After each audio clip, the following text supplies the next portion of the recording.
Senhoras e senhores, bom dia. É com imensa satisfação que a Universidade Federal do ABC, na pessoa do magnífico reitor Klaus Capelli, recepciona a todos para a aula magna. Estamos reunidos aqui hoje para celebrar, nesta cerimônia, o início das aulas dos ingressantes de 2016. Para isso, contaremos em instantes com a brilhante apresentação do astrofísico, professor doutor João Steiner, que ministrará a aula magna intitulada Buraco Negro, de Albert Einstein às ondas gravitacionais, a quem agradecemos de antemão o pronto aceite ao nosso convite. Nesse momento, convidamos o magnífico reitor, professor doutor Klaus Capelli, para realizar a abertura do evento e dar as boas-vindas aos novos ingressantes.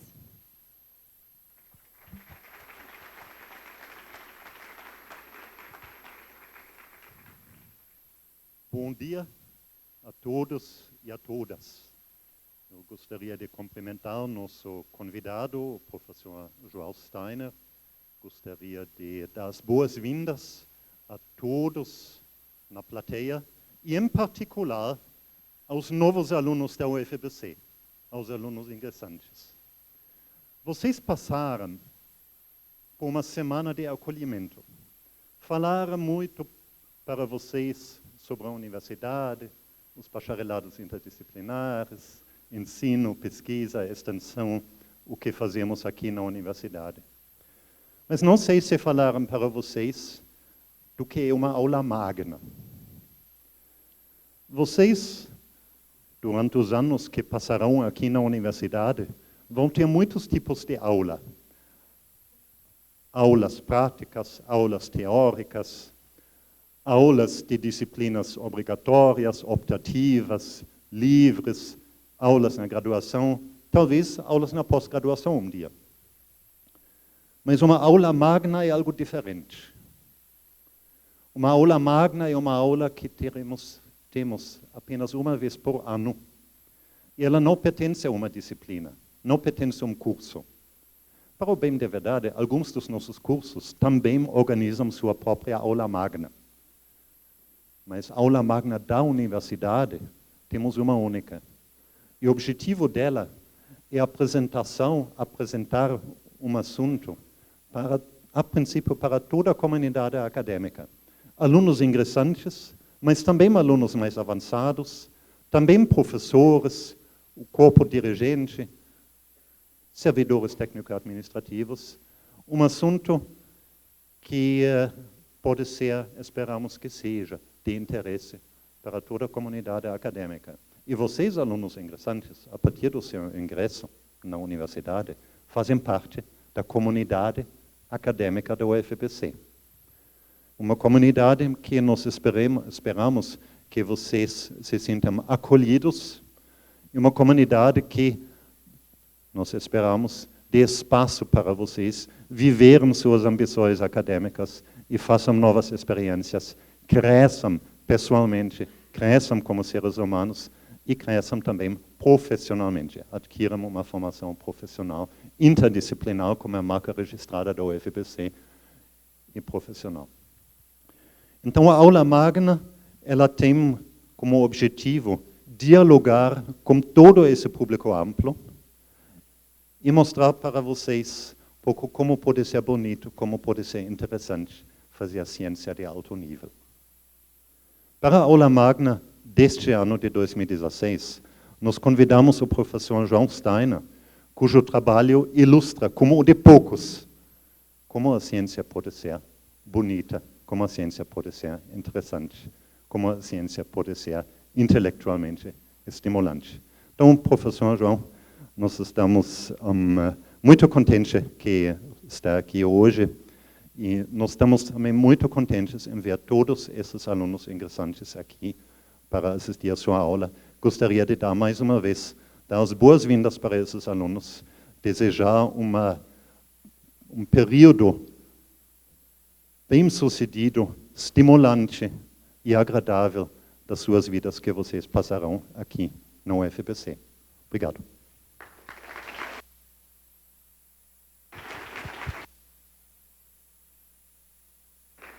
Obrigada pelas palavras.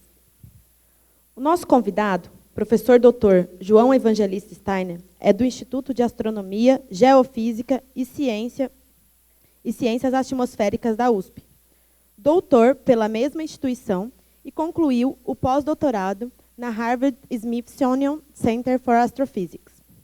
Possui experiência na área de astronomia, com ênfase em astrofísica estelar e núcleos ativos de galáxias. Coordenou a construção do telescópio SOAR e atualmente compõe a equipe diretiva do Projeto Mundial de Construção do Telescópio Gigante GMT. Após essa sucinta apresentação do nosso convidado, chamamos ao palco o professor doutor João Evangelista Steiner para proferir a aula magna, cujo tema, recordamos, será Buraco Negro, de Albert Einstein às ondas gravitacionais.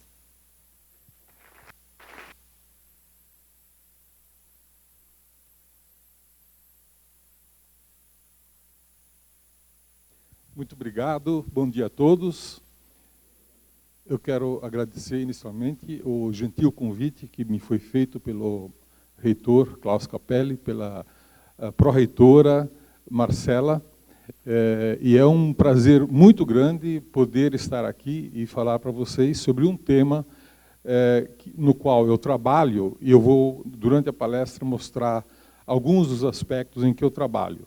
Eu não trabalho em todos os aspectos relacionados aqui sobre o que eu vou falar, né? Mas eu vou contar um pouco a história dos buracos negros, como nós os conhecemos hoje, da ideia inicial do buraco negro até as coisas mais espetaculares relacionadas a essa área, que foram anunciados neste ano de 2016, no dia 11 de fevereiro. Né? Bom, eu infelizmente não tenho controle aqui, eu vou pedir então para que alguém me ajude lá no fundo com os slides, eu vou pedir o próximo slide. Próximo slide, por favor. A história, então, dos buracos negros começou com a pesquisa do Albert Einstein, que em 1905 lançou a teoria da relatividade especial. Né? O que é a teoria da relatividade especial? Essa teoria diz mais ou menos o seguinte: o espaço e o tempo são relativos, eles estão interconectados num sistema de referencial inercial. Né? Um trem em movimento retilíneo uniforme é um trem sem aceleração. Este é um referencial inercial. E a teoria da relatividade especial, feita publicada em 1905, dizia respeito apenas a referenciais inerciais. A partir daí, Einstein resolveu generalizar a teoria da relatividade de tal maneira que ela fosse válida para referenciais também acelerados, não inerciais. Por exemplo, um movimento de um carro numa curva, ele sofre uma aceleração. Se você estiver lá dentro, você tende a ser jogado para fora. Isso é uma aceleração. Esse carro não é mais um referencial inercial, ele é acelerado. Einstein teve uma enorme dificuldade de natureza matemática para chegar aos resultados da teoria da relatividade, que ele chamou de geral. Geral, porque se aplica a todos os referenciais. Né?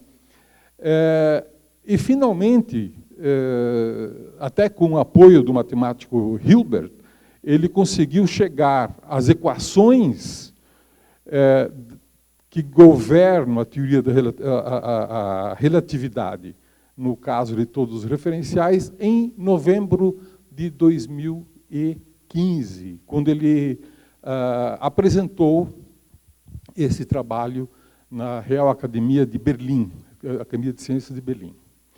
Nesta época, 1915, a Alemanha estava em guerra, era a Primeira Guerra Mundial, e o diretor do Observatório de Potsdam, que era um astrofísico muito renomado, chamado Karl Schwarzschild, havia sido convocado para ser um oficial do exército alemão no fronte russo.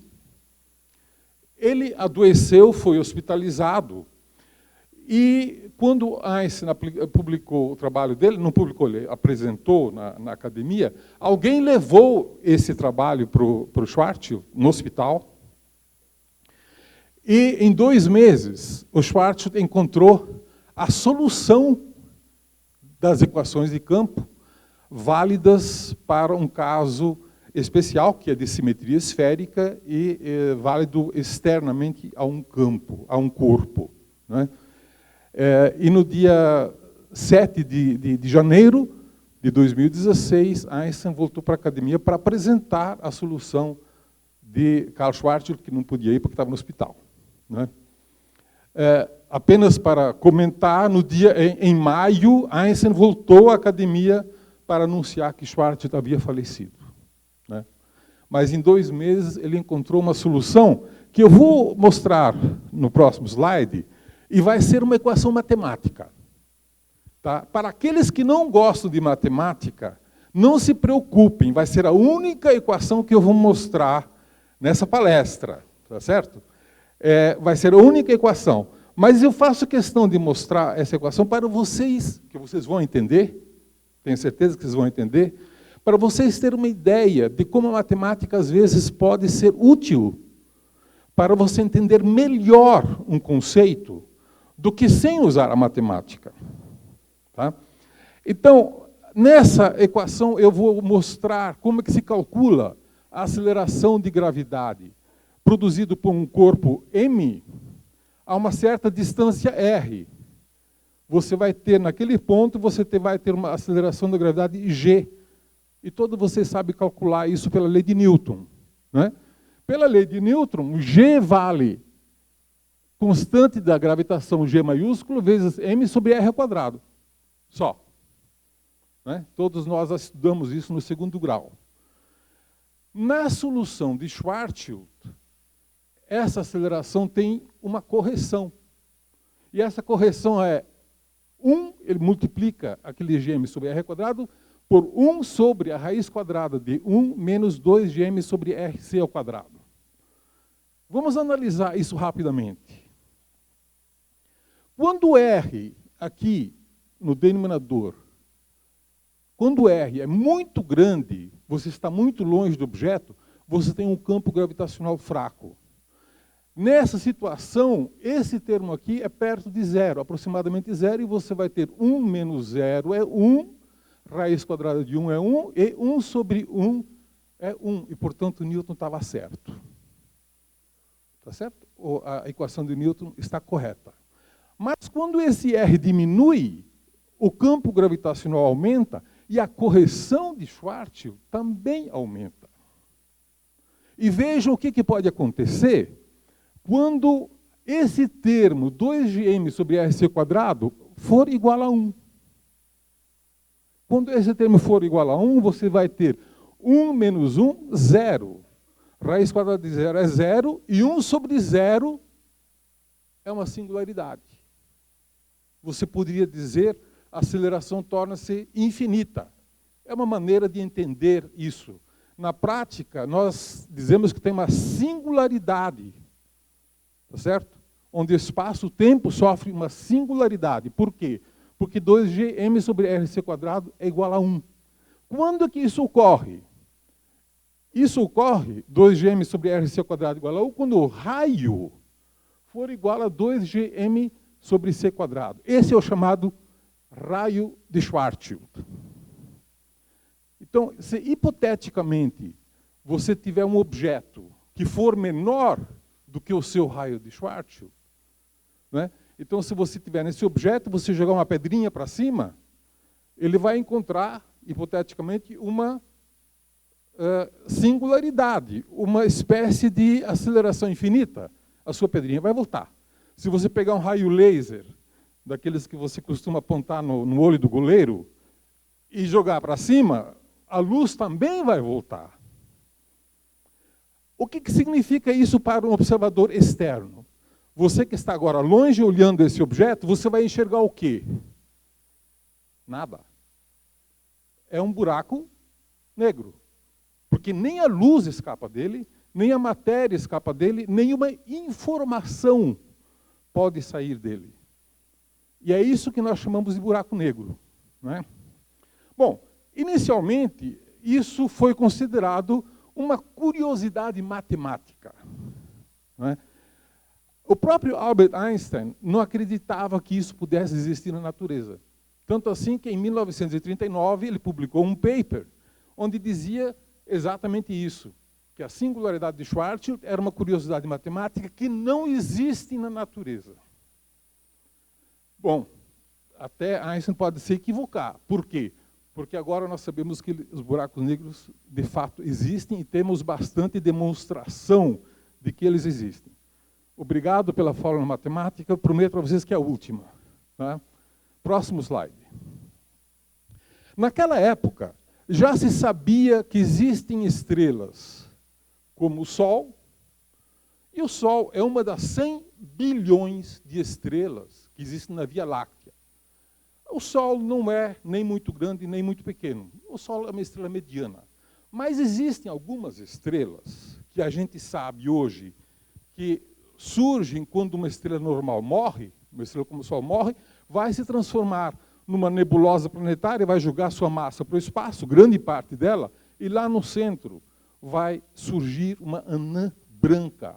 Uma anã branca é uma estrela cuja natureza é muito diferente, porque são objetos extremamente densos. Extremamente densos, raios extremamente compactos. O Sol tem uma densidade média igual à densidade da água, que é aproximadamente 1 grama por centímetro cúbico. Não é? A Terra tem uma densidade um pouco maior, da ordem de 5 gramas por centímetro cúbico. Uma anã branca tem uma densidade de 1 milhão de gramas por centímetro cúbico. É extremamente mais denso, muito mais compacto. Einstein já sabia da existência de anãs brancas, mas anãs brancas são muito maiores do que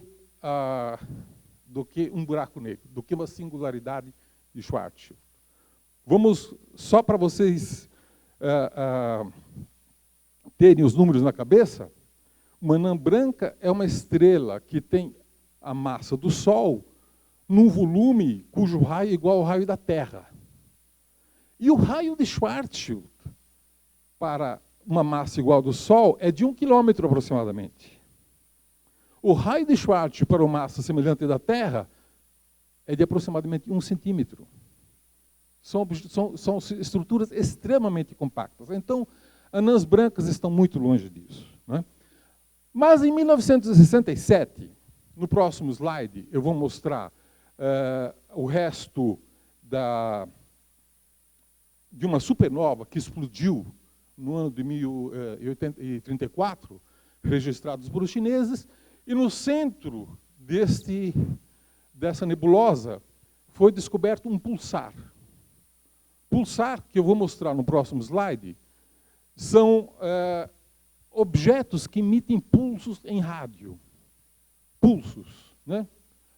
No caso da nebulosa do Caranguejo, como eu mostrei anteriormente, esse pulsar que foi detectado, ele emite 30 pulsos por segundo. Então, o período é de aproximadamente 32 milissegundos. A cada 32 milissegundos existe um pulso. Não é? Quando isso foi descoberto, as primeiras pessoas achavam que talvez fosse sinal de algum marciano que estivesse querendo se comunicar com a gente. Mas logo depois perceberam uma outra explicação, que eu vou mostrar no próximo slide, e que, na verdade, os pulsares são estrelas de nêutrons, que são configurações muito mais compactas do que uma anã branca. Uma estrela de nêutrons tem uma massa solar, em geral 1,4 massas solares, num volume cujo raio, uma esfera cujo raio é 10 quilômetros. Então é muito mais compacto. Não é? E a densidade média é de 10 trilhões de gramas por centímetro cúbico. 10 trilhões de vezes a densidade da água. E ele gira sobre o seu eixo, no caso daquela daquele pulsar da nebulosa do Caranguejo 30 vezes por segundo. 30 vezes por segundo. Né?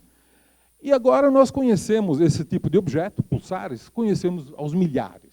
Existem muitos desses pulsares, todos na Via Láctea, alguns casos que emitem raio-x em galáxias próximas. No próximo slide, eu vou mostrar um outro tipo de objeto que foi descoberto logo depois, em 1969, que foi Cygnus X1, é uma fonte de raio-x no espaço. Né? Cygnus X1 significa que foi a primeira fonte de raio-x detectado na constelação do Cisne. Né? Foi descoberto em 69 e em 1972. 1973 foi demonstrado que ele tem uma massa muito maior do que o de uma estrela de nêutrons. E aí, o que pode ter uma massa maior do que uma estrela de nêutrons e ser mais compacto do que uma estrela de nêutrons?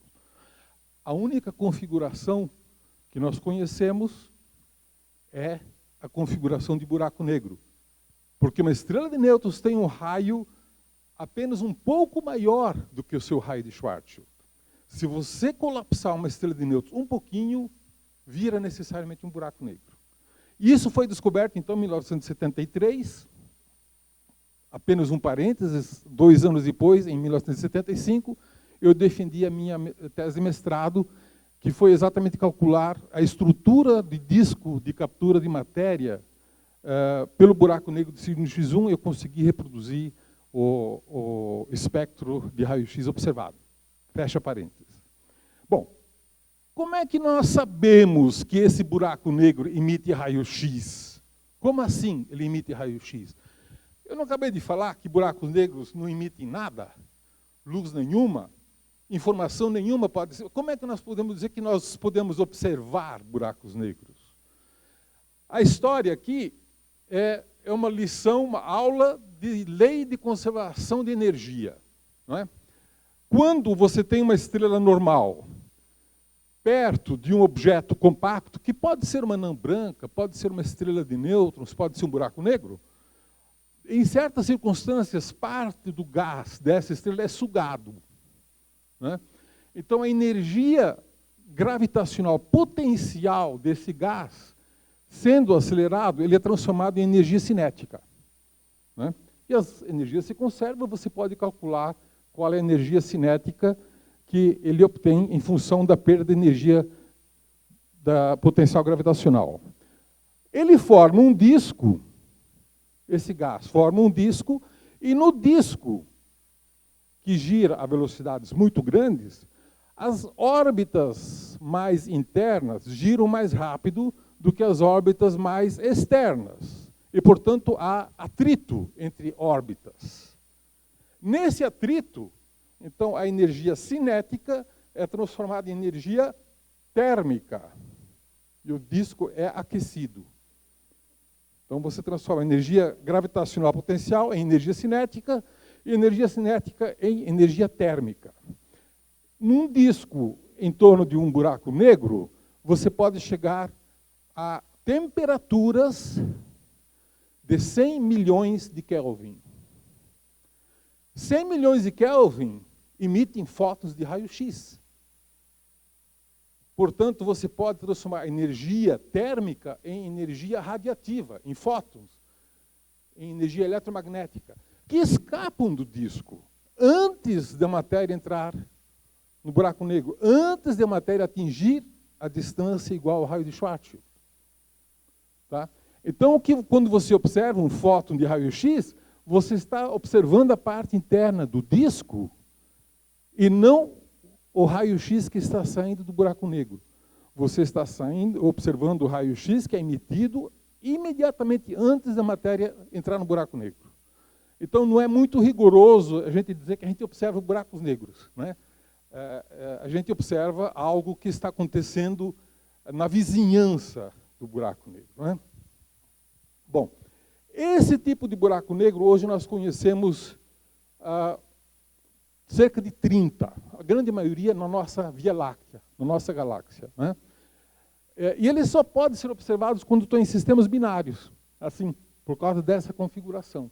Aliás, eles também emitem jatos de rádio, que não saem de dentro do buraco negro, e sim da região onde a densidade de energia é mais alta, que também é na vizinhança, a uma distância ligeiramente maior do que o do raio de Schwarzschild.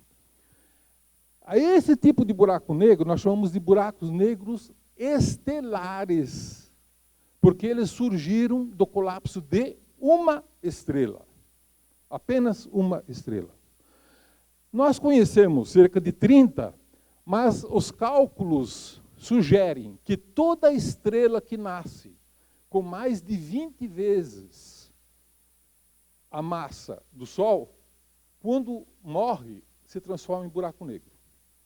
E um outro cálculo muito simples nos diz que só na Via Láctea já houve 10 milhões de estrelas que nasceram com mais de 20 vezes a massa do Sol. E, portanto, já deve ter mais de 10 milhões dessas estrelas mortas. E, portanto, mais de 10 milhões de buracos negros. Só na Via Láctea. Todos estelares. Né? Descobrimos, no entanto, que existem outro tipo de buraco negro, que não é o estelar, que são os chamados buracos negros supermassivos. Buracos negros supermassivos, que eu vou mostrar no próximo slide, são buracos negros que existem no centro das galáxias. Aqui nós temos uma galáxia gigante chamada M87, que é a galáxia central do aglomerado de Virgo. Lá no centro, nós temos um buraco negro que está brilhando. É o disco de acreção em torno do buraco negro que está brilhando. E esse buraco negro, ele tem 5 bilhões de vezes a massa do Sol. 5 bilhões de vezes a massa do Sol. E também emite jatos que nós podemos ver aqui a 200, 300 mil anos-luz de distância. Isso aqui é uma fotografia tirada com o telescópio espacial Hubble. Né? Esse tipo de buraco negro, no centro da Via Láctea, também foi um dos artigos que eu escrevia há muito tempo atrás, mostrando que eles são mais comuns, muito mais comuns do que se pensava na época. Né? E eles são visíveis em outras galáxias também, como nós vamos ver nos próximos slides. Perdão, isso não é uma fotografia, isso aqui é um desenho, uma concepção artística de como que o disco, num buraco negro supermassivo, o disco de gás espirala para dentro e quando chega próximo ao buraco negro, por causa da enorme densidade de energia, então são emitidos esses jatos. E é claro, sempre que há um jato, há outro. Por quê? Porque um disco tem dois lados, né? E por uma questão de simetria, sempre, quando se formam jatos, se formam dois. No próximo slide, então, eu vou mostrar uma fotografia em rádio, né? Que mostra um outro evento, que esses jatos que estão sendo emitidos lá no centro, eles são extremamente grandes, né? Eles podem correr 200, 300 mil anos-luz de distância, a velocidades próximas da velocidade da luz, e quando desaceleram, então emitem essas grandes bolhas de emissão de rádio. Né? No próximo slide, uma imagem de uma galáxia no óptico, né? E vocês veem lá no centro, quase todas as galáxias têm esse ponto central, que tem, então, um buraco negro supermassivo. Próximo slide. Isso aqui é Centaurus A, que é um dos mais próximos de nós, né? E observado em raio-x, em rádio e no óptico, né? Uma composição dessas três coisas mostra aquela imagem bem curiosa, que, ao mesmo tempo, mostra de onde está localizado o buraco negro, os jatos que estão saindo e que são visíveis tanto em rádio quanto em raio-x, não no óptico. E no próximo slide, a galáxia de Andrômeda, perdão, de Sombreiro, né, M104, que é uma das galáxias que o meu grupo está estudando. E nós estudamos, então, e provamos que existe também um buraco negro supermassivo no centro dessa galáxia de Sombreiro. Nós, apenas para abrir um outro parênteses, o meu grupo lá na USP, nós pesquisamos. Nós estamos fazendo recenseamento de buracos negros supermassivos em galáxias próximas, né? E o recenseamento que nós estamos fazendo é o mais completo, o mais aprofundado, mais preciso, que já foi feito no universo local. Né? No universo local são, digamos, as 200, 500 galáxias mais próximas da nossa. Né? E estamos mostrando que a frequência de buracos negros é extremamente alta. E estamos encontrando coisas muito curiosas. Né? Nem sempre esse buraco negro supermassivo está exatamente no centro. Nós estamos encontrando alguns buracos negros que estão ligeiramente deslocados. Também temos encontrado buracos negros duplos e buracos negros triplos até, né? Todos supermassivos. Bom, no próximo slide, isto é uma concepção artística, é um desenho, né, de como que parece essa região central de um buraco negro supermassivo numa galáxia. Né? Normalmente, o que se imagina é algo desse tipo. Você tem um pneu de gás e poeira em volta do buraco negro, e lá no centro, então, você tem um disco de captura, eu já mostrei esse disco no slide anterior, e a matéria sai sob forma de vento, que é muito iluminado pelo buraco negro central, e às vezes, então, você consegue ver essa parte de emissão, né, de uma forma mais nítida e mais convincente do que está acontecendo lá dentro, até porque muitas vezes você não enxerga o que está acontecendo lá dentro, porque esse pneu de poeira que circunda o buraco negro torna as coisas totalmente invisíveis. Né? No próximo slide, vamos agora falar de alguns avanços que ocorreram na última década. Né? Até 10, 20 anos atrás, buracos negros eram considerados objetos exóticos. Né? Buracos negros, isso parece um buraco negro. O que parece um buraco negro? Aquela coisa onde tudo entra e nada sai. É isso que a gente pensa que é um buraco negro, né? na linguagem popular. Mas nos últimos anos, nas últimas décadas, aconteceram algumas coisas muito dramáticas na astrofísica que fez com que a gente percebesse não só que buracos negros existem, mas eles têm uma enorme influência sobre como que o universo se apresenta e como que o universo evolui. Né? Como é que as galáxias evoluem. Né? Então, uma das coisas muito importantes foi demonstrado que na nossa galáxia, a Via Láctea, existe um buraco negro supermassivo. O que sempre se especulou, mas nunca se provou. Finalmente, isso foi provado recentemente. Existe um buraco negro supermassivo que não é dos maiores, ele tem apenas 4 milhões de vezes a massa do Sol. O que, entre a família dos buracos negros supermassivos, é um valor relativamente modesto. Eu mostrei há pouco um que tem 5 bilhões de massas solares, né? 5 bilhões de vezes a massa do Sol. Né? Também foi possível medir algumas outras coisas. Né? A física dos buracos negros, né? Os teóricos dos buracos negros, dizem que um buraco negro tem 3 parâmetros que podem ser medidos, apenas 3. A massa, o momento angular, isto é, o quanto que um objeto gira, é o que define o momento angular. Certo? O momento angular é um pouquinho mais bem definido do que isso que eu estou falando, mas nós às vezes chamamos de spin do buraco negro. É o quanto que o buraco negro pode girar. Isso pode ser medido, isso é mensurável. E a terceira coisa é a carga elétrica. No entanto, como todos os buracos negros estão num contexto de plasma astrofísico, o ambiente é aproximadamente neutro do ponto de vista da carga elétrica, então você nunca vai conseguir medir a carga elétrica de um buraco negro. Portanto, só sobram 2 parâmetros, a massa e o spin. E hoje nós conhecemos já o spin de 2 dúzias, quase 2 dúzias, não ainda exatamente 2 dúzias, de buracos negros. Nós já sabemos o quanto que eles giram e, curiosamente, grande parte desses buracos negros giram com velocidade máxima. O momento angular de um buraco negro pode ser de 0 até uma velocidade, um valor máximo. Então, nós dizemos que pode variar de 0 a 1, que é o valor máximo. E grande parte dos buracos negros tem um spin próximo a 1. Né? O que é uma coisa bastante surpreendente. Né? Uma outra coisa que se descobriu é o paradigma da coevolução entre galáxias e buracos negros.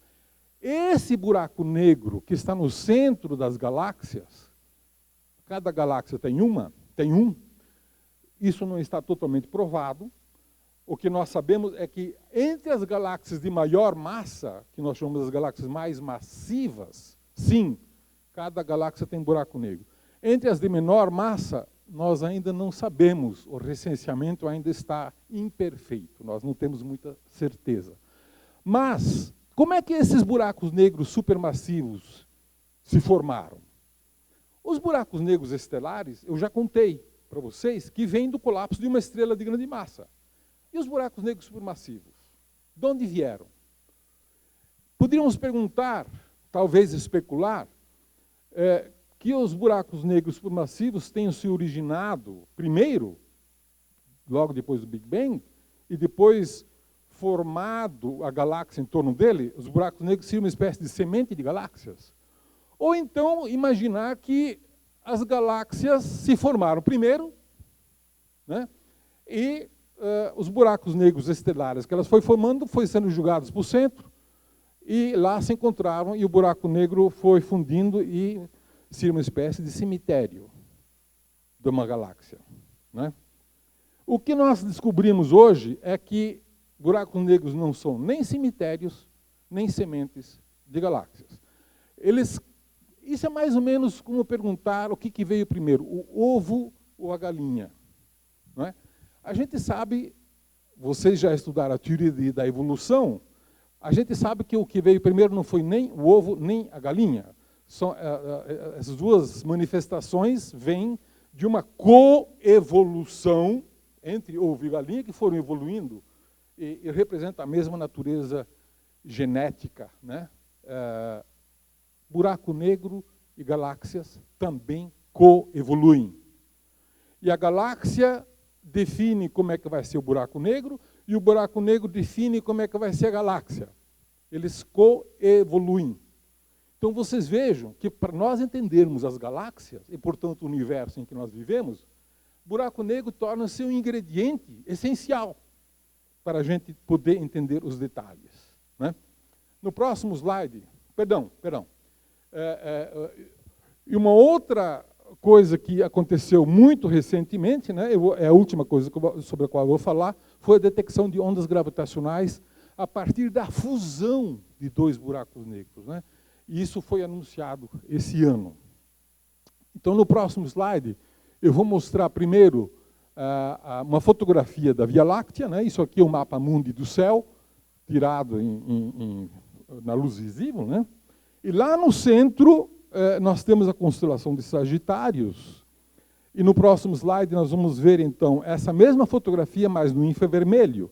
E você vai ver lá a constelação de Sagitários, que nós chamamos de o bojo da galáxia, e dentro desse bojo da galáxia tem um núcleo, que nós chamamos de Sagitários A. No próximo slide, então, nós vamos ver Sagitários A, que está bem no centro, então, da Via Láctea, e foi descoberta uma estrelinha, que é chamada de estrelinha S2, que gira em torno deste Sagitários A, uma órbita elíptica, isso é uma elipse, e Sagitário A está exatamente no foco dessa elipse. Ora, se você tem uma estrela que gira em torno de uma outra coisa, você pode medir a massa dessa coisa aqui. Né? Você pode medir a massa disso usando a lei de Newton e a cinemática de Galileu. Nada mais do que isso. Você pode medir a massa do objeto que está aqui. Esta órbita permitiu medir a massa, e a massa que se obteve foi de 4 milhões de vezes a massa do Sol. E o que tem lá? Aparentemente, nada. Nada. Tem um pouquinho de radiação, rádio, luz, raio-x, infravermelho, praticamente nada. Né? 4 milhões de massas solares que não emitem quase nada. É um buraco negro. Não há outra explicação teórica para isso. Então, isso foi considerado uma das provas de que buracos negros, de fato, existem. Né? E esse caso foi obtido exatamente no buraco negro supermassivo, que está no centro da Via Láctea, a nossa galáxia. Né? Próximo slide. Além dessa estrela S2, que permitiu fazer essa conta, foram detectadas muitas outras estrelas lá em cima, todas elas em órbitas elípticas. E em todas essas elipses, o buraco negro está no foco. E todos os cálculos de cada uma dessas estrelas permitem concluir que a massa do buraco negro é de 4 milhões de massas solares. Então, agora nós temos um enxame de estrelas bem observadas, e todas elas demonstram que lá existe um buraco negro supermassivo. Isso é uma demonstração considerada cabal da existência de buracos negros. No próximo slide, eu mostro a outra conquista que foi obtida, da qual eu já falei, e aqui você vê a relação entre a massa das galáxias. Aqui no eixo das abscissas você tem a massa das galáxias. Cada ponto desse aqui, azul, vermelho e verde, é uma galáxia. E aqui você tem a massa do buraco negro supermassivo que está lá no centro. E vocês veem que existe uma excelente correlação. Foi dessa correlação que se concluiu que há uma coevolução entre os buracos negros e as galáxias. E essa coevolução, ela basicamente supõe que as estrelas que formam a galáxia vêm de um gás, que quando existe forma estrelas, mas também produz grande energia, libera grande energia no buraco negro. Tanta energia que essa energia vai aquecer o gás e jogar esse gás para fora da galáxia e para a formação de estrelas. Então, quando você forma estrelas, o buraco negro cresce. Mas aí ele mesmo se autodestrói a sua alimentação, né, e espera que um novo gás chegue e forma de novo estrelas e aumente a massa do buraco negro. Então, os buracos negros supermassivos são formados, primeiro, por fusão de buracos negros estelares, que são capturados, né? E pela captura de gás. Todo gás que é capturado aumenta a massa do buraco negro. Não há nada que possa diminuir a massa de um buraco negro estelar ou supermassivo, que são as duas formas de buracos negros que nós encontramos na natureza. A massa só aumenta, não há como diminuir. Não é? E como esse fenômeno de captura está ocorrendo já há pelo menos 12 bilhões de anos, né? Periodicamente apaga, acende, apaga, não com um período muito bem definido, depende da disponibilidade de gás e depende de como esse gás é capturado e ejetado antes de atingir o buraco negro. Isso define como as galáxias evoluem. No próximo slide. Então, a pergunta que eu vou endereçar a partir de agora é: ondas gravitacionais existem?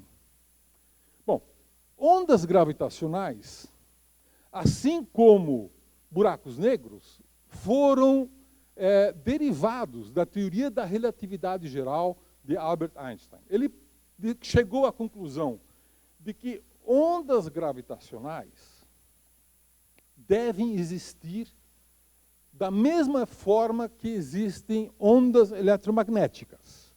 Né? As ondas eletromagnéticas foram concluídas que as ondas eletromagnéticas, como a luz, o rádio, o raio-x, tudo isso é onda eletromagnética. Né?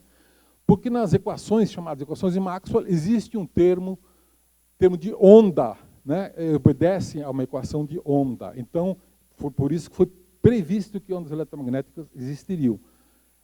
Em 1916, portanto, há exatamente 100 anos atrás, Einstein disse que as equações de campo da relatividade geral também obedecem à mesma equação e, portanto, ondas gravitacionais também devem existir. Bom, o que seriam essas ondas gravitacionais? A natureza está cheia de ondas. Quando eu falo aqui, eu estou produzindo uma onda que chega através do ar, se propaga através do ar até o seu ouvido e você me ouve. Então, isso é uma onda de propagação no ar. O ar é que oscila. A luz que vocês enxergam são ondas eletromagnéticas que se propagam através do espaço. É o campo elétrico e o campo magnético que oscilam e se propagam através do espaço. Ondas gravitacionais são do tipo ondas sonoras ou são do tipo ondas eletromagnéticas? Nenhuma das duas.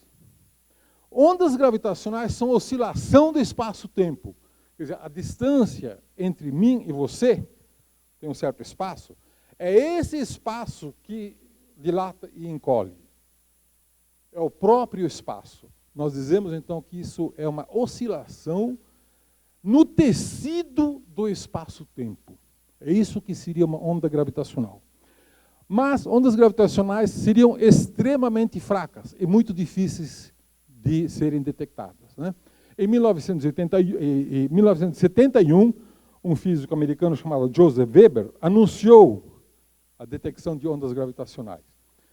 Depois, outros tentaram repetir a experiência e nunca mais conseguiram demonstrar aquela detecção. Portanto, passou-se a acreditar que aquela detecção teria sido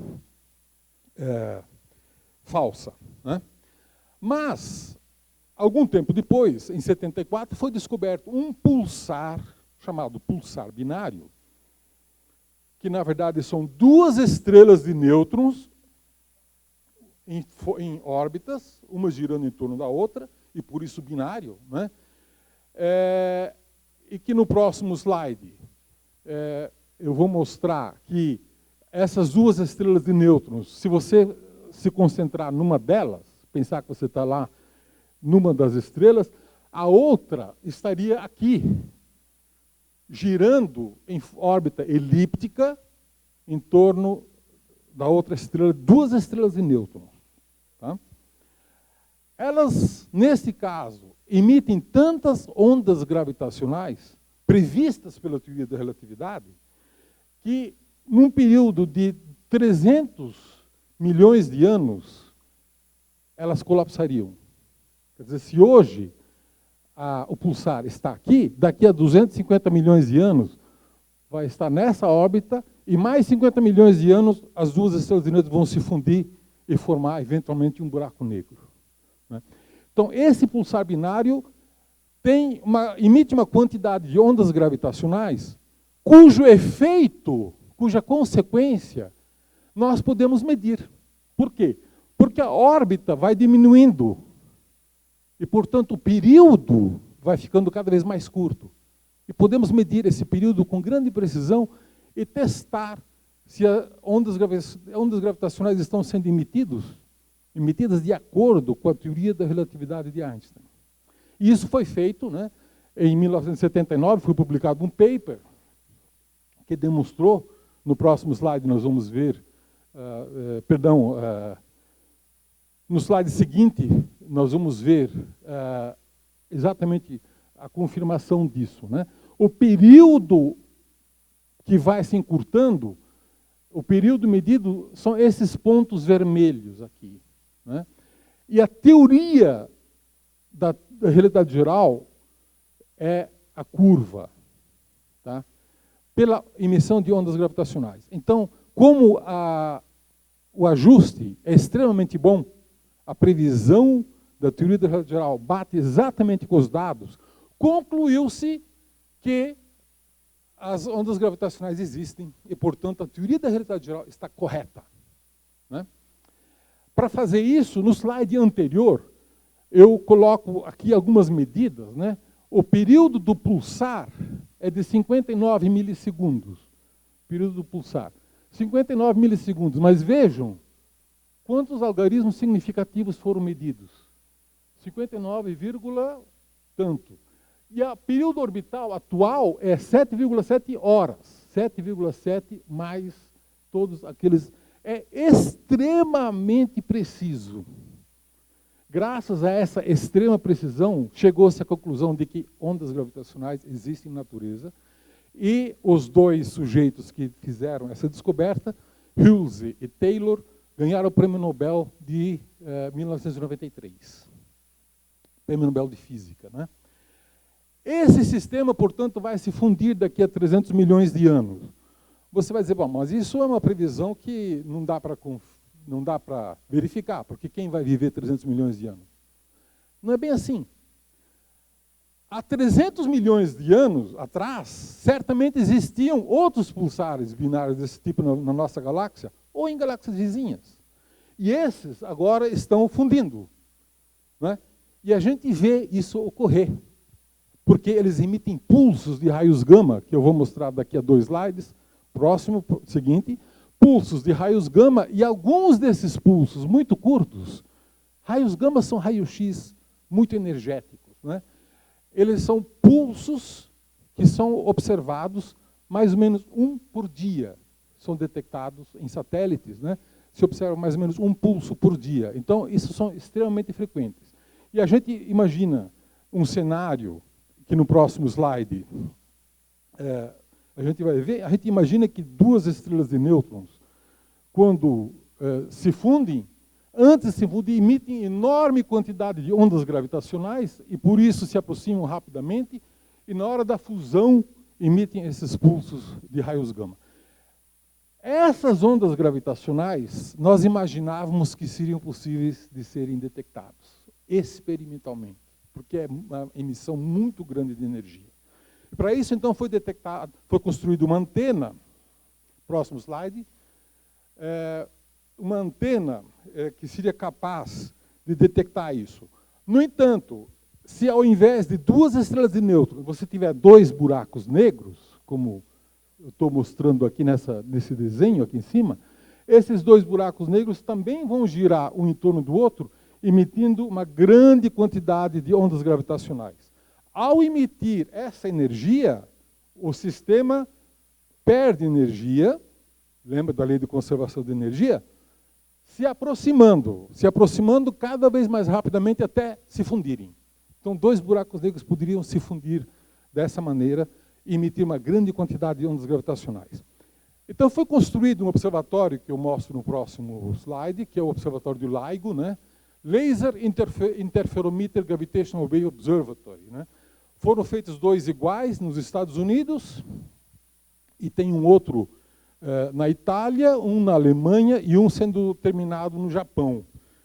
São 2 observatórios que têm braços de 4 quilômetros, perpendiculares entre si, e esses braços, no próximo slide, você tem uma fonte de laser que tem um espelho que joga metade da luz para lá e a outra metade da luz para lá. E eles se recombinam de tal maneira a que esses lasers sejam um destrói o outro. Então, o detector não detecta nada. Mas se um desses braços oscilar um pouquinho, então ele não é mais, a luz não é mais destruída e você começa a detectar a luz, né? Então, esse é um truque de se medir se o braço está oscilando. Tá? Se você detectar, se passar uma onda gravitacional, a separação, o espaço entre esse espelho e o outro lá atrás, esse espaço vai oscilar e você vai detectar isso no laser aqui no detector. Essa foi a ideia. Levaram décadas aperfeiçoando, tentando detectar, tentando ter sorte de detectar uma fonte, né? Hoje tem mais de 1000 engenheiros e físicos, né, trabalhando nisso. E finalmente, no próximo slide, finalmente conseguiu se detectar. Isso aqui é um cálculo teórico publicado antes da detecção de como seriam as ondas gravitacionais, como elas oscilariam em função do tempo na fusão de 2 buracos negros. E no instante final, a frequência iria aumentar rapidamente, a amplitude iria aumentar, fundiria o buraco negro aqui e depois esse buraco negro, inicialmente deformado, se tornaria esférico e deixaria de emitir ondas gravitacionais. Esta é a forma teórica prevista antes de detectar. Nós tínhamos certeza de que seria assim. Certeza. Por quê? Porque, por incrível que pareça, buracos negros são objetos muito simples. Eles só têm massa e momento angular. Então é fácil calcular. Né? Seria exatamente assim, né? A curva de detecção de ondas gravitacionais. Né? No próximo slide, eu vou mostrar o que foi detectado nos dois observatórios, um na Louisiana e outro no estado de Washington. No estado de Washington foi observado aquilo que está em vermelho lá. Né? 7 milissegundos depois, 7 milissegundos, porque a luz leva 7 milissegundos para ir do estado de Washington até a Louisiana, né? Foi detectado em azul. Tá? Isso aqui é uma representação matemática do que foi observado em vermelho e o que foi observado em azul. Vejam como ele é quase idêntico ao que tinha sido previsto, teoricamente. Quase idêntico. Né? Então, esta foi a primeira detecção de ondas gravitacionais na qual todos os especialistas acreditaram. Portanto, foi a confirmação de que ondas gravitacionais existem, a confirmação de que buracos negros existem e a primeira detecção de fusão de buracos negros. E, portanto, agora se tem uma primeira experimentação do campo gravitacional extremo. Duas singularidades se transformando numa singularidade só. Foi isso que foi observado aqui. Né? No próximo slide, eu mostro rapidamente, e o meu tempo já está terminando, mas, por favor, façam perguntas depois, porque tem muitas coisas interessantes que vão sobrar. Os dois buracos negros, por causa da curva que foi observada, pode-se determinar qual foi a massa do buraco negro número 1, qual foi a massa do buraco negro número 2 e qual foi a massa do buraco negro final. Então, o buraco negro de maior massa tinha, não tem mais, tinha 36 vezes a massa do Sol, o outro tinha 29 vezes a massa do Sol, e o buraco negro final tem 62 vezes a massa do Sol. E vocês vejam que está faltando 3 massas solares, né? A massa de um buraco negro mais a massa do Sol é mais do que o buraco negro final. Faltam 3 vezes a massa do Sol. O que aconteceu com essa massa do Sol? Lembra-se que E igual a mc²? Essa massa foi transformada em energia de ondas gravitacionais. 3 vezes a massa do Sol foi transformado em energia, tá? E foi irradiado em ondas gravitacionais há cerca de 1,2 bilhões de anos atrás, numa galáxia que está a essa distância, e isso se propagou até hoje e foi então possível detectar nesse instrumento LIGO. Tá? O spin do buraco negro final também foi medido por essas mesmas curvas. É 0,67, e lembre-se que o momento angular pode ir de 0 a 1. Ele tem 0,67. Né? Essa máquina que detectou essa fusão é a máquina mais perfeita, mais sofisticada, jamais construída pela humanidade. E se vocês acham que os espelhos balançaram bastante, que o espaço balançou bastante, eu só vou dizer que aqueles 4 quilômetros de espaço entre um espelho e outro oscilou, isso foi medido, a quantidade que ele oscilou corresponde a 1/250 avos do diâmetro de um próton.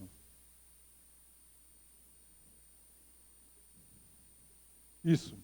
1/250 avos do diâmetro de um próton. Foi isso que aqueles 4 quilômetros oscilaram. Tá? Isso foi possível medir graças à extrema sofisticação instrumental que foi feita para detectar esse fenômeno.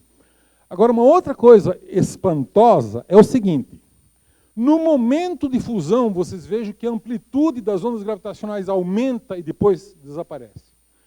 Naquele intervalo de detecção, quanta energia foi emitida pelos dois buracos negros que estavam se fundindo? 3 massas solares em energia. Quanto que dá isso? Bom, o objeto mais luminoso que nós temos aqui no nosso cotidiano é o Sol, que emite uma barbaridade de energia, não é? A Via Láctea tem 100 bilhões de sóis. 100 bilhões, é fácil, é o número de neurônios que cada um tem na cabeça, cada um de nós. 100 bilhões. Quantas galáxias existem no universo observável? No universo observável existem 100 bilhões de galáxias. Nós podemos observar 100 bilhões de galáxias. Portanto, existem 100 bilhões de vezes 100 bilhões de estrelas que podem ser observadas.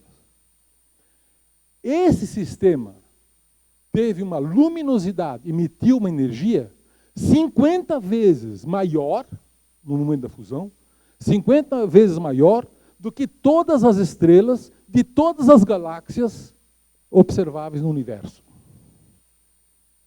Tá? Eu vou repetir quantas são, só para vocês. São 100 bilhões de sóis na Via Láctea. E são 100 bilhões de galáxias. E esse sistema emitiu 50 vezes mais energia, naquela fração de segundo, 50 vezes mais energia do que todas as galáxias e todas as estrelas do universo. É por isso que 1,2 bilhão de anos depois a gente foi capaz de detectá-lo. Porque foi uma extraordinária emissão de ondas gravitacionais.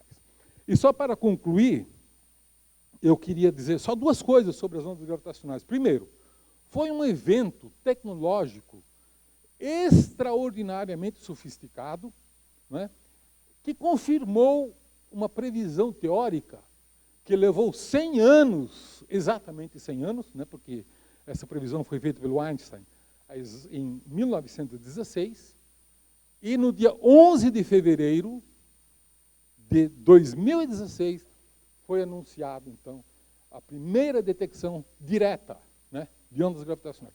100 anos depois. Vocês vejam a força que a ciência pode ter, não é? Fazer uma previsão e levar 100 anos gastando muito dinheiro, energia e tecnologia para conseguir detectar. Não é? Isso é um evento tecnologicamente extraordinário e um evento historicamente extraordinário. Não é? Mas para mim, que sou astrofísico, tem uma coisa que é mais fascinante ainda do que essas 2 coisas. Para mim, o mais fascinante é que acabou de nascer uma nova disciplina. A astronomia de ondas gravitacionais. É uma nova disciplina, que não existia antes. Agora nós sabemos que existem objetos que emitem ondas gravitacionais e podemos medi-los. Né? E sempre a história da ciência demonstra sobejamente, se vocês estudarem a história da ciência, vocês vão ver que sempre que a tecnologia deu um passo, avançou um passo e permitiu um melhor conhecimento da natureza, nós descobrimos muitas coisas novas. E as coisas mais interessantes que foram descobertas sempre foram aquelas das quais a gente nem suspeitava. Né? Então, fiquem de butuca, fiquem com os ouvidos ligados, porque vem coisa aí, e vem coisas extraordinárias das quais nós não suspeitamos. Porque uma nova disciplina acabou de surgir, neste ano de 2016, 11 de fevereiro. Certo? Então, para mim, que sou astrofísico, isso é uma coisa extraordinária. Eu estou esperando há décadas, né, assistir a isso, né, e finalmente consegui assistir nesse ano. Muito obrigado e estou à disposição para responder perguntas.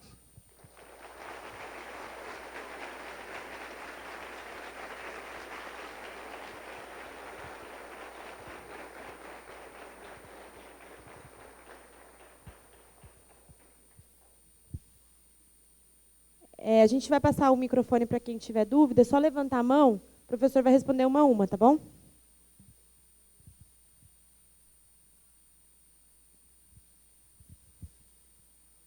Bom dia.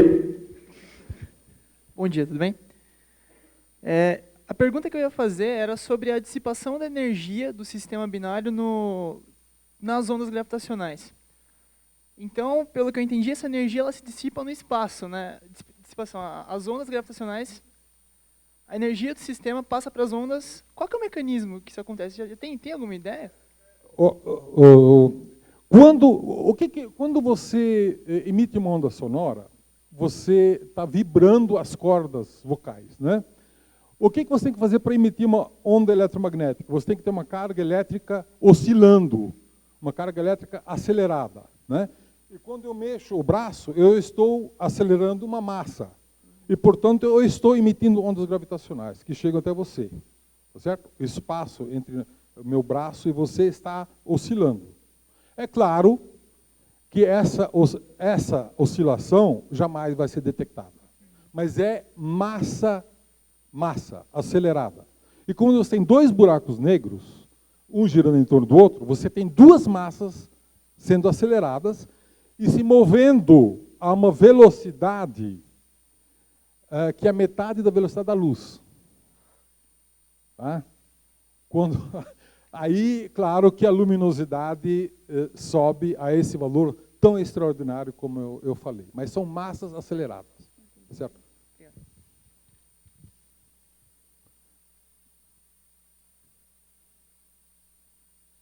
Professor, muito obrigado pela aula, bem legal, viu?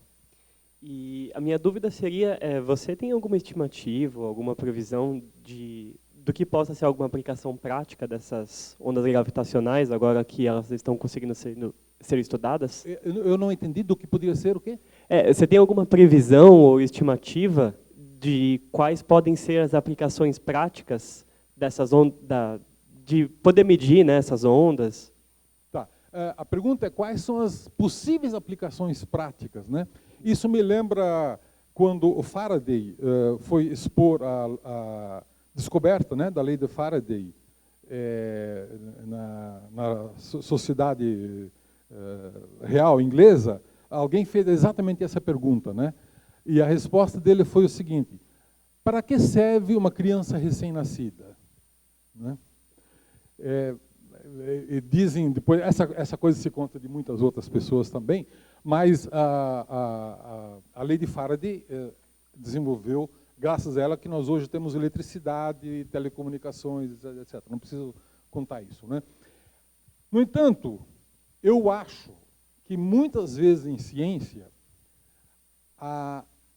o fenômeno que está sendo pesquisado não vai ter aplicações práticas. Na minha opinião, essa é a resposta honesta. No entanto, os desenvolvimentos tecnológicos que foram obrigados a se fazer, e eu estou acostumado a isso porque eu construo telescópios, grandes telescópios, e muitas vezes nós temos que fazer desenvolvimentos tecnológicos para chegar à meta científica. Esses desenvolvimentos tecnológicos, sim, têm consequências importantes na formação de pessoas, no desenvolvimento industrial, no desenvolvimento tecnológico, né? Que são, digamos assim, subprodutos do projeto. O objetivo de detectar ondas gravitacionais não é utilizá-los para fins práticos, e sim para avançar a fronteira do conhecimento. E isso é importante. Nós estamos aqui numa universidade. Saber que a Terra gira em torno do Sol, ou que o Sol gira em torno da Terra, não tem nenhuma consequência prática. Mas para o cidadão entender o mundo em que ele vive, isso é muito importante, né? E se ele não souber, se ele não tiver uma visão racional do mundo que ele vive, se ele não tem uma visão do mundo que ele vive baseado na racionalidade, ele vai procurar outras explicações, e não falta caça-níquel na esquina que tem outras explicações e que são vendidas a um preço módico, né? Termos um entendimento da natureza e do universo é um valor em si. um valor intelectual, um valor cultural que nós devemos valorizar. Professor, obrigado pela aula. Eu vou fazer essa pergunta em termos bem leigos, mas eu, como fã de ficção científica, eu vou ser obrigado a fazer essa pergunta para o senhor aqui hoje. Aproveitar que o senhor está aqui. Eu queria saber o que o senhor acha sobre o drive de Alcubierre, talvez você... Sobre? O drive de Alcubierre. O que o senhor acha? Aquela noção de você expandir e contrair o espaço-tempo na frente e atrás, gerar uma bolha em uma nave, e ela fica parada, mas ela se desloca no espaço. Eu queria saber o que o senhor... E sobre aquela ideia que o Kip Thorne usou várias licenças poéticas no filme Interstellar, mas, em teoria, seria possível manter aberto uma ponte de Eisenhower com matéria exótica. Eu queria saber... É óbvio que qualquer dessas coisas estão em termos muito teóricos para a gente ainda, talvez até fora. Mas eu queria saber o que o senhor acha sobre... Primeiro, deixa eu, antes de dizer o que eu penso, que é provavelmente bobagem, deixa eu primeiro defender... Deixa eu primeiro defender o Kip Thorne, né? O Kip Thorne, que foi o consultor científico do filme Interstellar, ele foi o mentor intelectual do LIGO. E ele vai ganhar o Prêmio Nobel de Física de 2016. Isso é uma previsão. Ele e mais 2 colegas que construíram o LIGO. Mas ele foi o mentor do LIGO, né? Foi o Kip Thorne. Foi o mesmo que fez essa... Bom, a minha resposta... Eu não entendo muito bem dessas science fiction. Eu tenho... Não que eu não acompanho por falta de tempo, na verdade, né? Mas a resposta que eu vou dar sobre esse tipo de especulação... inclusive sobre coisas como buraco de minhoca, etc., bom, é a mesma que o Einstein deu para a singularidade de Schwarzschild. Isso são soluções matemáticas que não têm correspondência na natureza. Ele estava errado. Eu provavelmente também vou estar errado, mas é isso que eu acredito. Essa é a minha resposta. Tá?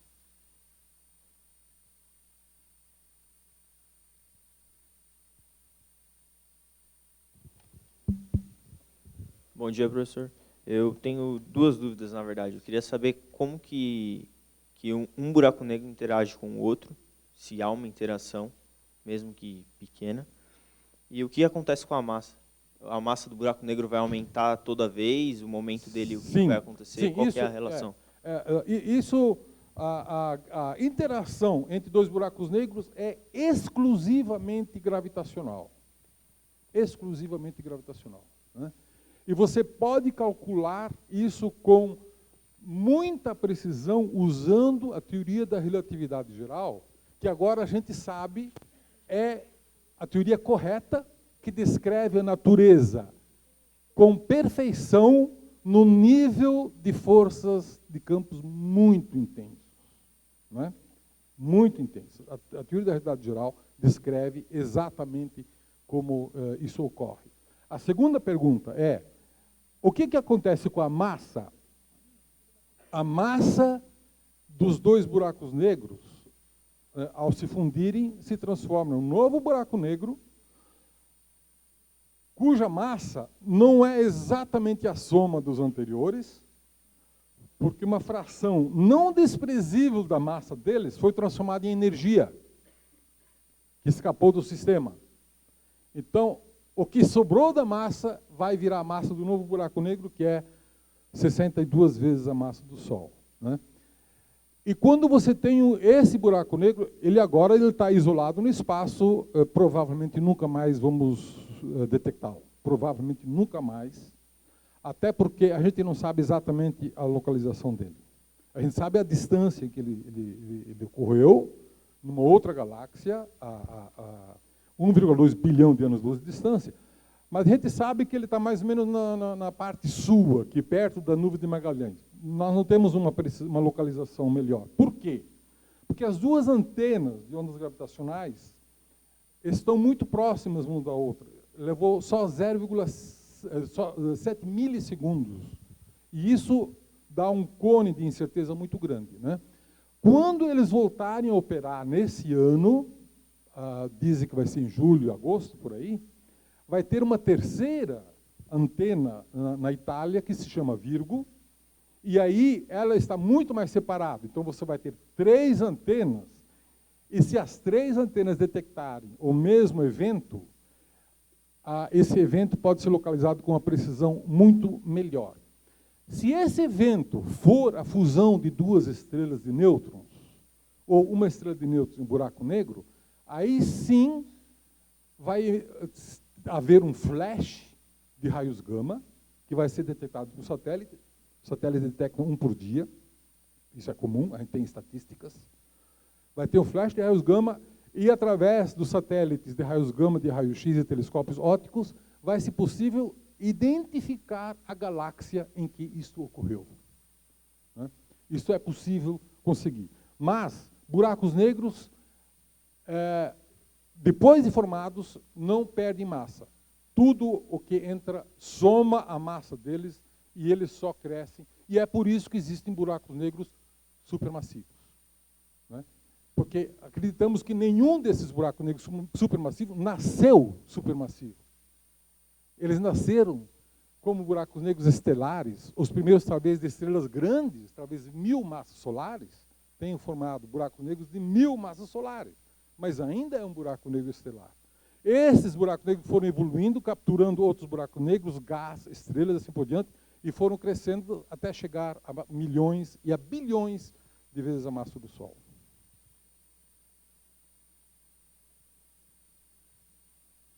Oi, professor. Aqui é o Gabriel, aqui da cabine de som. Tudo Opa. bem?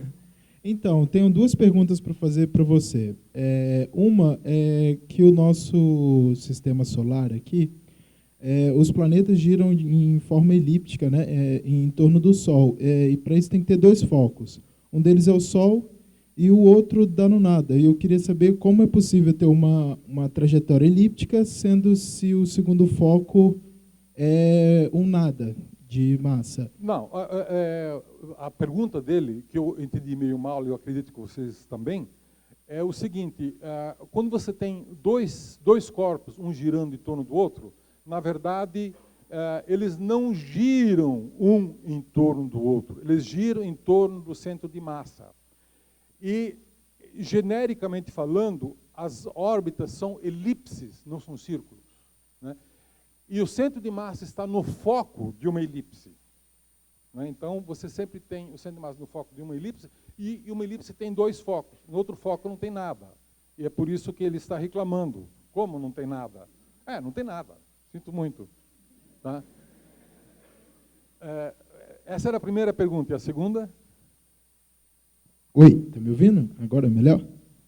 A segunda é como que você pode calcular o tempo em que as ondas gravitacionais saem daquele aquele conjunto do binário das estrelas não, pode ser dos buracos negros e tudo mais, até chegar aqui à Terra. Muito bem. Essa é uma pergunta bem interessante. A pergunta é, como é que pode calcular a distância em que elas... a distância que eu falei que isso ocorreu a uma distância de 1,2 bilhão de anos. E, portanto, o fenômeno aconteceu há 1,2 bilhão de anos atrás. E levou todo esse tempo para a onda chegar até aqui, com a velocidade da luz. E como é que a gente sabe que está a 1,2 bilhão de anos? Na verdade, se usou a amplitude detectada aqui, que vocês viram, a amplitude, e usou-se a teoria da relatividade geral para calcular a distância, uma vez que sabia-se a massa que foi transformada em buracos negros. Alguém pode argumentar, mas para aí você usou a teoria da relatividade geral? Como é que você sabe que aquilo eram 2 buracos negros e que a teoria está correta? Está correta porque a forma da curva de luz, que não depende da distância, obedece rigorosamente à relatividade geral, com as massas que foram determinadas. Isso foi rigoroso, tá certo? Então, nisso não há uma hipótese. Mas a distância, sim, foi assumido que a teoria da relatividade geral está correta. Tá? E aí é simples calcular a distância, né? usando a teoria para transformar a luminosidade, você tendo a luminosidade e o fluxo observado, você sabe calcular a distância que vai com, enfim, distância quadrada.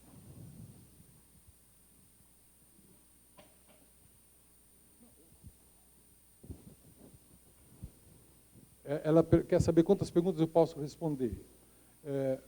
Menos de 100, por favor. Com licença, professor. Bom dia. Eu queria saber se, no final da aula, o senhor tinha comentado sobre a colisão dos dois buracos negros, que a energia era maior, 50 vezes maior do que todas as estrelas juntas de todas as galáxias no universo observável. Queria saber se essa colisão de buracos negros poderia ter algo a ver com a origem do universo, no caso do Big Bang. Não tem absolutamente nada a ver com a origem do universo, né? Absolutamente nada. Existe uma hipótese de que a explosão do Big Bang, que ocorreu há 13,8 bilhão de anos, portanto, há muito mais tempo do que essa explosão, que ocorreu apenas há 1,2 bilhão de anos, né? Há 13,8 bilhões de anos, o universo inteiro explodiu, né, no que nós chamamos de Big Bang.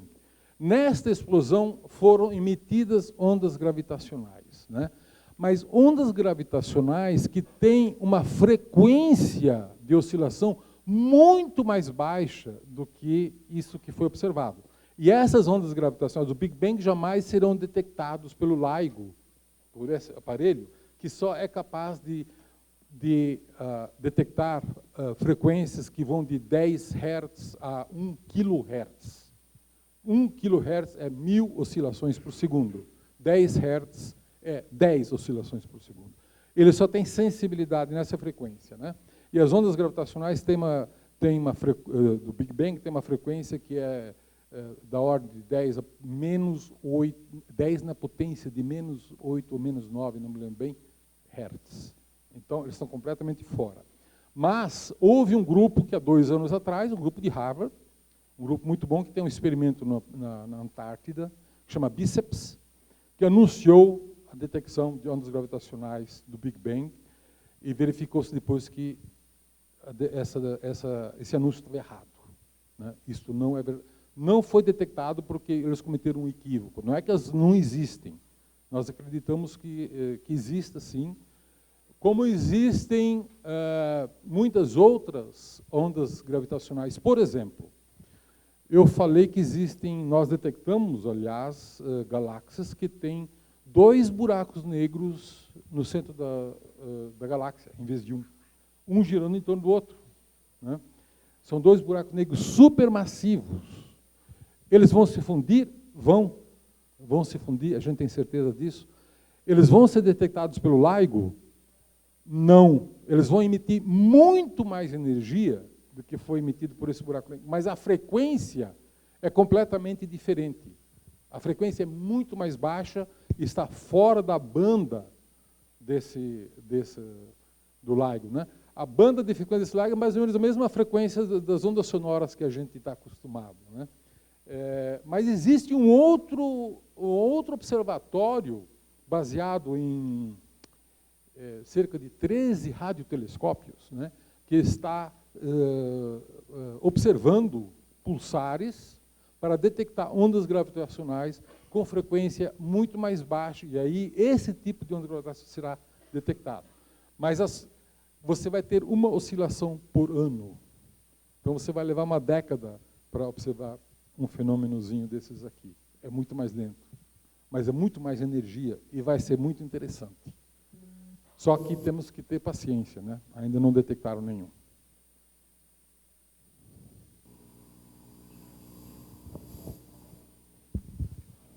Pergunta número 2 lá. Sim. Boa tarde, tudo bom? Eu tenho, na verdade, 2 dúvidas. Aqui. A primeira é o que acontece quando não tem mais matéria para um buraco negro sugar, e o que o senhor acha da teoria do multiverso? Qual é a primeira pergunta? O que acontece com um buraco negro quando ele não absorve mais matéria? Quando? Ele não absorve mais matéria. Bom, essa é fácil. Quando não absorve mais matéria, não acontece nada. Por quê? Porque a única coisa pela qual você pode perceber uma manifestação de um buraco negro é quando ele absorve matéria. Não tem outra maneira de você perceber o buraco negro. É claro que um buraco negro que tem... você pode, teoricamente, perceber um buraco negro que está em órbita de outra estrela e medir a massa dele, mas ele não vai se manifestar, só apenas a gravidade, né? Você poderia, teoricamente, também detectar lentes gravitacionais produzidas por buracos negros, né? Isso, teoricamente, é possível, tem muita gente pesquisando isso. Até hoje não foi detectado nenhum lente gravitacional produzido por buraco negro, mas isso também é possível. Mas buracos negros são facilmente detectados quando eles interagem com a matéria, quando eles absorvem matéria, porque aí eles emitem radiação. Como eu já expliquei, essa radiação não sai de dentro do buraco negro, sai da vizinhança imediata dele, né? Mas isso, graças a essa radiação, é que você consegue estudar os buracos negros que nós estudamos, né? A segunda pergunta é sobre os multiversos. É isso, né? Bom, primeiro, o que é um multiverso? Eu vou ter que explicar um pouquinho o que seria um modelo bidimensional de um universo. Você sabe que nós vivemos num universo de 3 dimensões espaciais, né? X, Y e Z. Você pode andar para frente, pode andar para o lado, pode pular para cima, né? X, Y e Z. Vamos supor que você tenha formiguinhas que só tem 2 dimensões, ela só tem X e Y, né? E que uma formiguinha dessas more num universo que só tem 2 dimensões. Por exemplo, uma bexiga de aniversário, né? Então você tem lá formiguinhas, tem galáxias. Se você sopra na bexiga, a bexiga se expande e as formiguinhas astrônomas vão dizer que o universo está se expandindo com uma velocidade proporcional à distância. Foi exatamente o que o Hubble descobriu em 1925, né? Que o universo está em expansão. Então, no passado ele era menor e no futuro ele vai ser maior. O espaço só existe na superfície. Dentro da bexiga é o passado. Fora da bexiga é o futuro, né? E o Big Bang ocorreu no centro da bexiga, no tempo. Foi lá que o espaço surgiu. O espaço e o tempo surgiram, né? O que seria um multiverso? Você vai lá numa bexiga, dá uma beliscada, e dessa bexiga sai uma nova bexiga. Então, o seu belisco corresponde ao Big Bang dessa nova bexiga. Estou viajando? Estou. É isso que as pessoas chamam de multiverso. É uma ideia matemática não comprovável. Por que não é comprovável? Porque a informação do universo só fica no universo, né? Nessa bexiga mãe, a informação circula, e na bexiga filha também a informação circula, mas a informação não passa de um para outro. E, portanto, do ponto de vista de um cientista conservador como eu, é impossível eu testar essa teoria.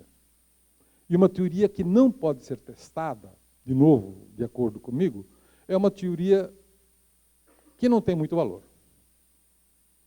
É muito interessante especular, né? Tem gente que gosta de especular, e matemáticos, isso é coisa de cabeça de matemático, especulam. Como é que poderia ser? Poderia existir? Poderia, né? Nós não temos como testar essa teoria. Porque o universo, a informação está contida em cada um dos universos. Então, multiversos podem existir, são soluções matemáticas que, infelizmente, não tem como testá-los, pelo menos não um simples astrofísico como eu, né? Não há como construir um telescópio para isso.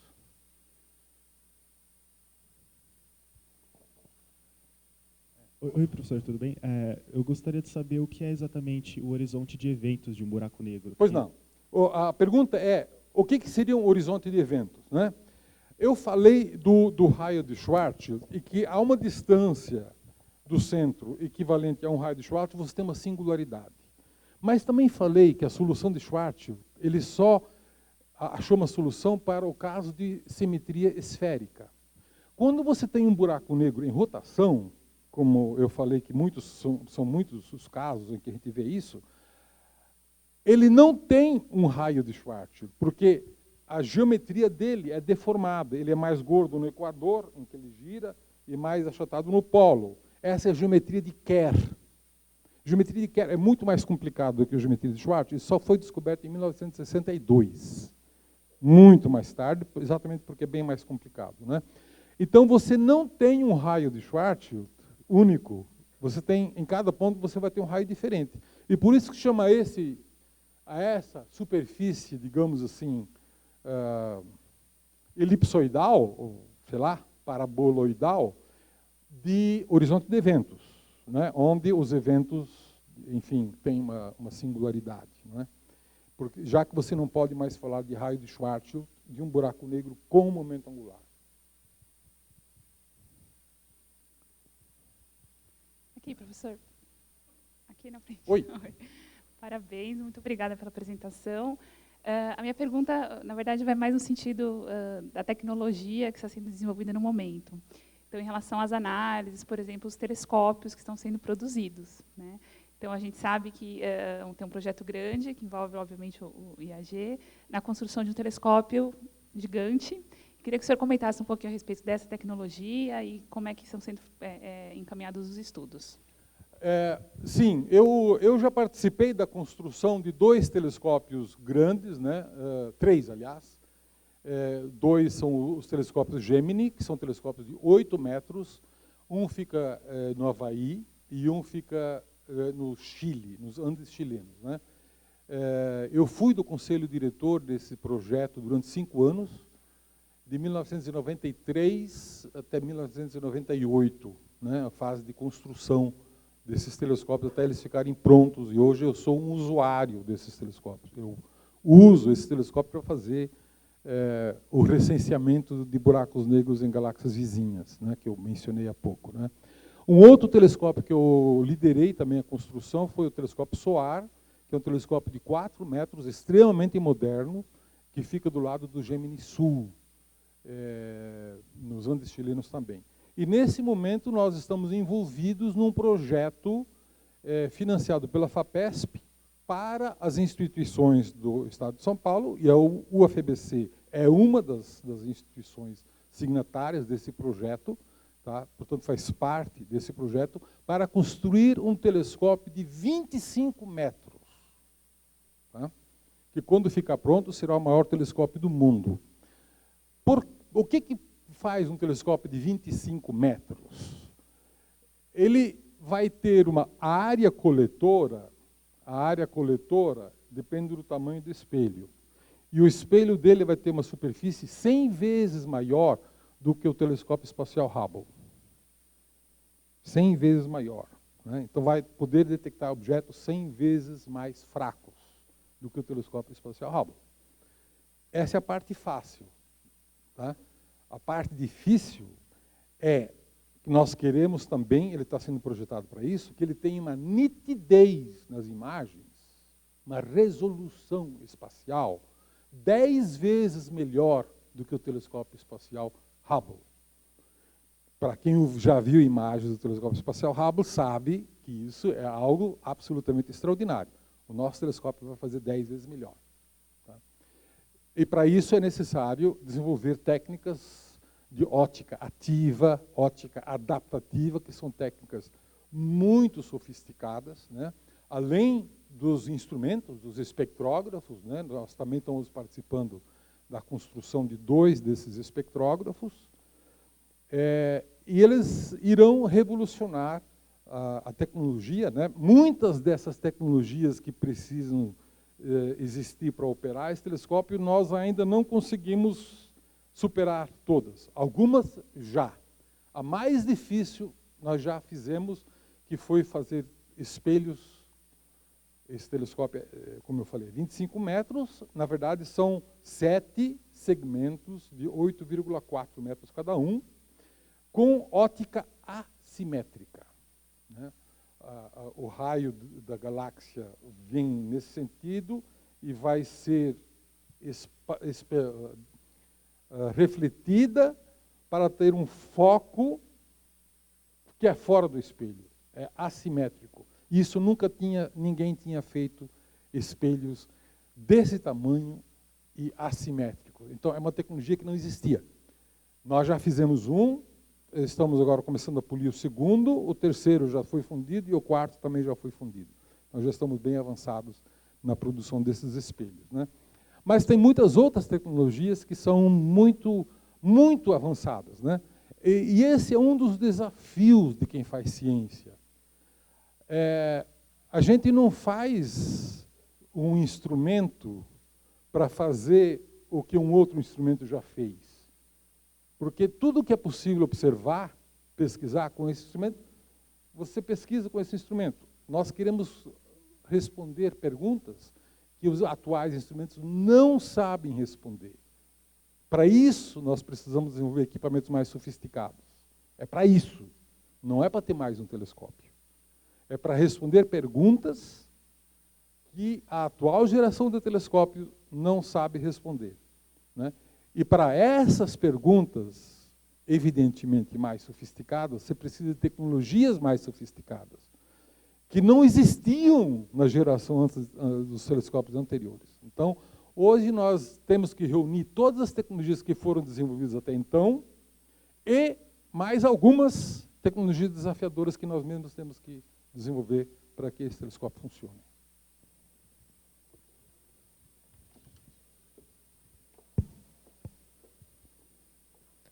Pessoal, infelizmente, devido à nossa limitação de tempo, a gente vai ter que encerrar as perguntas. A gente agradece novamente a presença do professor João Steiner e de toda a plateia. E a gente dá um agradecimento especial aos novos ingressantes, os ingressantes de 2016. Declaramos encerrado esse ato e tenham todos um bom dia.